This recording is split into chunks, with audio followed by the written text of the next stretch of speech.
Okay, fellas, I'm back. So now I replaced the motor mount, which is this one right here. And it is pretty easy. It will come out easily, and you'll have plenty of room.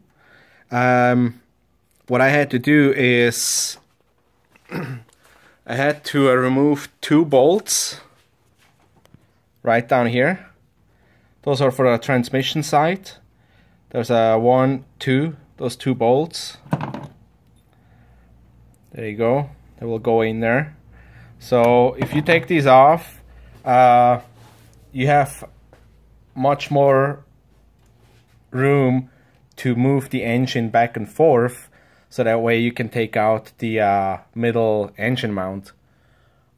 Just make sure you have something underneath the car to support the transmission.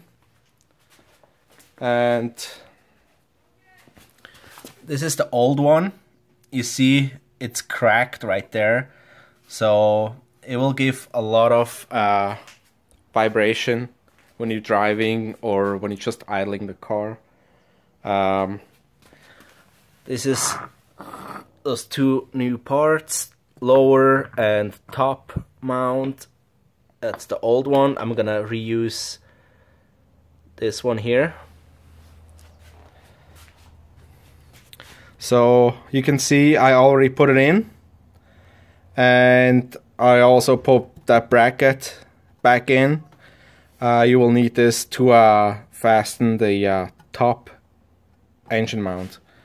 I also put on back on the timing cover, including that big piece of metal. It's got 3 screws, one here, and one right here. So also don't forget to reinstall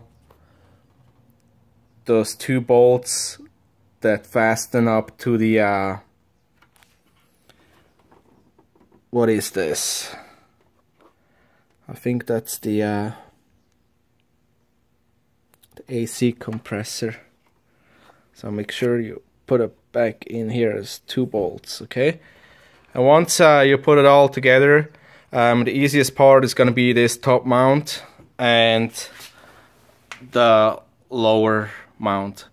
So I'll keep you posted once I start putting back together those two mounts, the top and the lower. See you then.